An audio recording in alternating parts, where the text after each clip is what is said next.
అంతకుముందే మనకు ఆగస్ట్ నెలలో 30 తారీఖు మనం ఒక Telugu film chamber of commerce ఇచ్చిన ఒక కంప్లైంట్ పైన మనము కేసు రిజిస్టర్ కావడం జరిగింది. దాని భాగంగా మనము చాలా మన పోలీస్ ఆఫీసర్స్ చాలా లోతుగా ఇన్వెస్టిగేట్ చేసి మన అడిషనల్ సిపి శ్రీనివాసు, డీసీపీ కవిత, మన ఏసీపీ శివమూర్తి ప్లస్ మన జైపాలు, మన మసూదన్ రావు ఇన్స్పెక్టర్ వాళ్ళందరూ కూడా చాలా అంటే చాలా కష్టపడి మన టీమ్స్ అంతా కష్టపడి ఈరోజు ఆనని పట్టుకోవడం జరిగింది. ఆనే చాలా అంటే చాలా లోతుగా ఈ ఒక్క పైరసీ పైన ఆనే వ్యవహారం నడుస్తున్నారు. ప్లస్ చాలా కూడా ఫైనాన్స్ కూడా చాలా ఇండస్ట్రీ కూడా చాలా నష్టం చేయడం జరిగింది.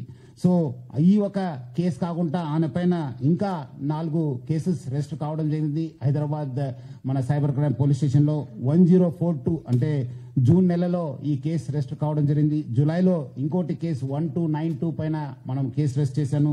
అదేవిధంగా సెప్టెంబర్ నెలలో 1682 1682 క్రైమ్ నంబర్తోనే ఒక కేసు రిజిస్టర్ కావడం జరిగింది. అదేవిధంగా 347 ఈ ఒక ఫిబ్రవరిలో కూడా ఒక కేసు రిజిస్టర్ కావడం జరిగింది. ఇవన్నీ కూడా మన ఐటీ యాక్ట్, కాపీరైట్ యాక్ట్ కింద కేసు రిజిస్టర్ కావడం జరిగింది.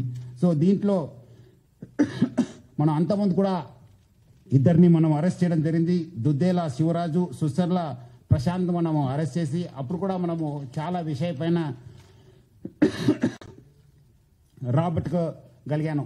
ఇది పైరసీ ఒక ఎత్తు నష్టం చేస్తుంటే మొత్తం ఫిలిం ఇండస్ట్రీకి, ఇంకోటి ఎత్తు పబ్లిక్కి ఈ బెట్టింగ్ యాప్స్ ప్రమోట్ చేసి చాలా అంటే చాలా మందికి ఆనే నష్టం చేయడం జరిగింది.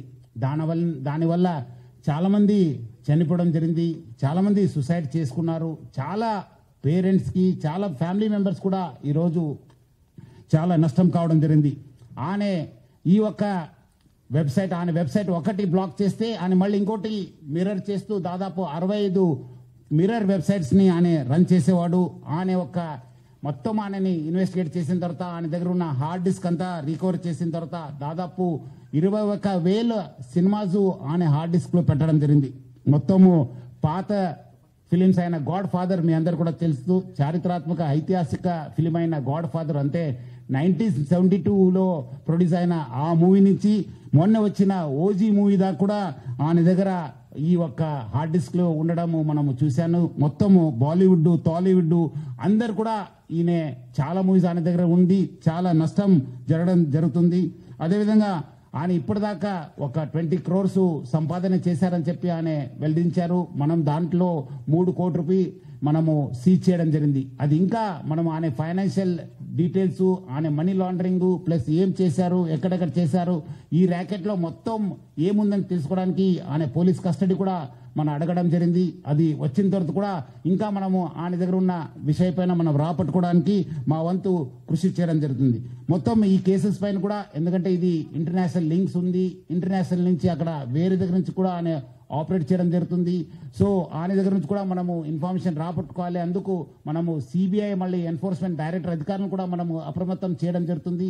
అక్కడ కూడా మనం సేకరించిన ఇన్ఫర్మేషన్ కూడా వాళ్ళకి ఇచ్చేసి వాళ్ళు కూడా ఈ మొత్తం ఈ ఒక్క లింక్స్ ఏమున్నాయో అని తెలుసుకోవడానికి కూడా మా వంతు కృషి చేయడం జరుగుతుంది.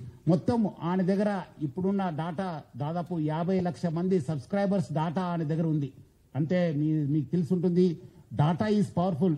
ఈ ఒక్క ఆధునిక యుగంలో మోడర్న్ టెక్నాలజీలో డాటా ఈజ్ పవర్ఫుల్. ఎవరి దగ్గర డాటా ఉంటుంది వాళ్ళు చాలా పవర్ఫుల్ ఉంటారు. ఆ డాటా ఆయన కలెక్ట్ చేయడంతో ఆయన అన్ని కూడా సైబర్ క్రైమ్స్ కి లేదంటే ఏదో ఒక క్రైమ్ కి అది గురి అయ్యే అవకాశం ఎక్కువ ఉంది. ఎందుకంటే piracy it self is illegal. ఎందుకంటే పైరసీ అనేది ఇల్లీగల్.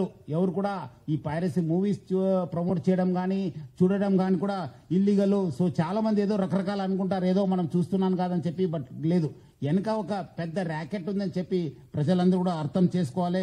ఈ అన్ని కూడా మీ డాటా అంతా డార్క్ వెబ్లో లేదంటే ఏదో ఒక వెబ్లో మీకు అవైలబుల్ ఉంటున్నావు. అది సైబర్ క్రిమినల్స్ వాళ్ళు వాడుకోవచ్చు, లేదంటే ఎకనామిక్ ఆఫెండర్స్ యూజ్ చేసుకోవచ్చు, లేదంటే వేరే క్రిమినల్స్ కూడా మీకు ట్రాప్ చేసే అవకాశం ఉందని చెప్పి ప్రజలందరూ కూడా అర్థం చేసుకోవాలి.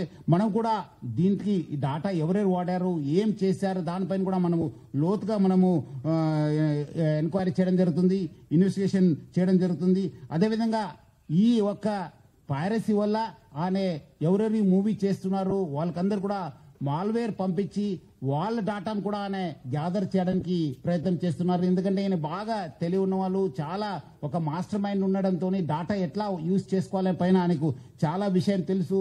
అందుకు ఆయన ఈ ఒక్క ఈ ప్రమోట్ చేస్తూ వాళ్ళంతా ఇండివిజువల్ డాటా కూడా కలెక్ట్ చేయడం జరుగుతుంది.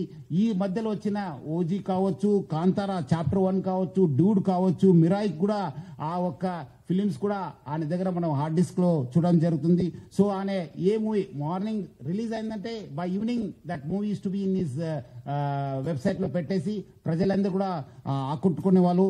ఈయన నేటివ్ ఆఫ్ విశాఖపట్నం, ఎండి రవి అనేవాడు native of Visakhapatnam, BSc computers చేశారు. తర్వాత వేరే కోర్సెస్ చేసి మనము ఆయన ఫస్ట్ నుంచే ఒక మాస్టర్ మైండ్. మీరు చూస్తుంటే ఆయన ఫస్ట్ నుంచి ఆయన ఉన్న పేరు అంతా అలియాస్ అని పెట్టుకొని అంతా ఇప్పుడు ఆయన అక్కడ మహారాష్ట్రలో డ్రైవింగ్ లైసెన్స్ తీసుకున్నారు. ప్రహ్లాద్ కుమార్ వెల్లెల్లా అని చెప్పి ఆ పేరుతోనే ఆయన ఎస్ టేకన్ డ్రైవింగ్ లైసెన్స్. అదేవిధంగా పాన్ కార్డ్ కూడా అదే పేరుతోని తీసుకోవడం జరిగింది. ప్రహ్లాద్ కుమార్ వెల్లెల్లా, సన్ ఆఫ్ నరసింహ వెల్లెల్లా అని చెప్పి కూడా ఆయన ఈ ఒక లైసెన్సెస్, పాన్ కార్డ్స్ కూడా తీసుకోవడం జరిగింది.